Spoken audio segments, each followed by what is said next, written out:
Yes, you're welcome back. Now, does your home annoy you? Well, according to a survey carried out for IKEA, for 1 in 5 of us, that leaky tap or chipped window is just too much to bear. We're talking irritable home syndrome. It sounds painful. Emma Louise Johnson has been to meet a lady with IHS.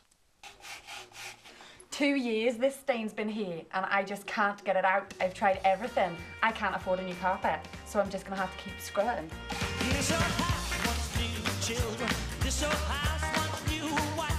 This old house was home of comfort as we focused on life. This old house once rang with laughter. This old house heard many shots.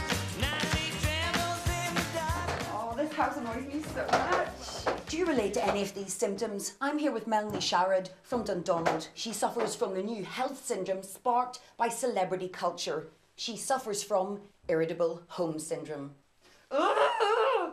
So when did you first move into this house and when did you realise you have irritable home syndrome?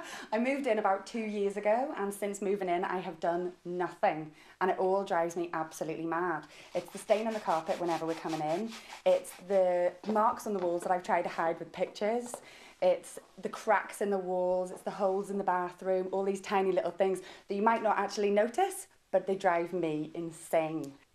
With concern over rising home costs, our desire to improve our home furnishings and decor, and celebrity culture exacerbating the problem, ooh, those celebrities, you too could be suffering from irritable home syndrome. Our obsession with celebrity has moved from the red carpet to the bedroom carpet. Don't let things go too far. There is help out there. This old house is in need of paint. Just like me.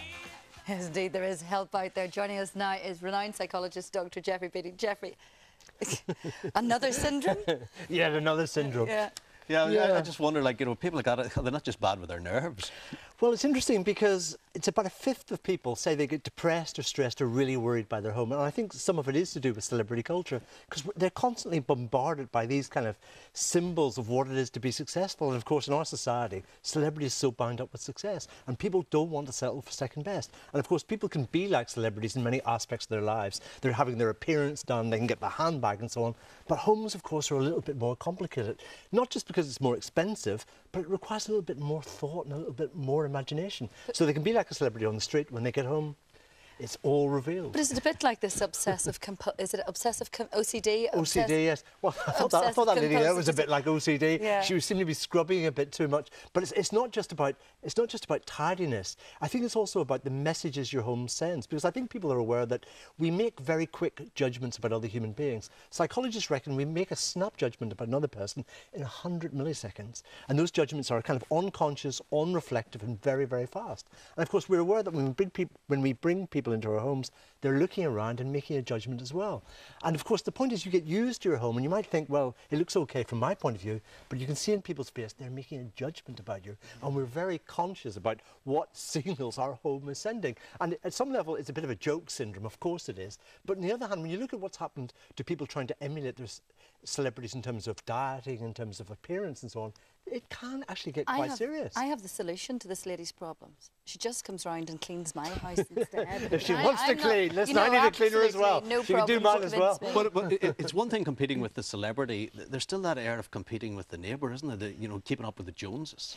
I think there is, actually. And I think part of the celebrity issue, of course, is that you don't want your house to be a mirror image of something you've seen on the telly or something you've seen in a celebrity magazine, because I think that hints at a lack of imagination. And I think that's why homes are so difficult, because you need your own imagination. And in some sense, of course, our homes do reflect our personality more than our clothes or appearance might, because there's so many more choices to be made. And I don't know if everyone's the same as me when it comes to houses, but I'm very kind of incremental in terms of what my house looks like. I buy bits and pieces at a time. I didn't start with a grand plan and work downwards. I started on the bottom and worked upwards. And there are so many symbols and messages in my home that people can read, and I'm aware of it. Perhaps that's why I never bring anyone home. I have to ask you, though, do you have a cure for irritable Frank syndrome? We're going to hear very shortly about irritable marathon running syndrome, because there's a lot of these syndromes out there. What's going to be the next one? What's going to be the next? Well, I'll reflect on that one. Jeffrey, it's great meeting you, and I don't know, I'm going home to declutter. Now, is it true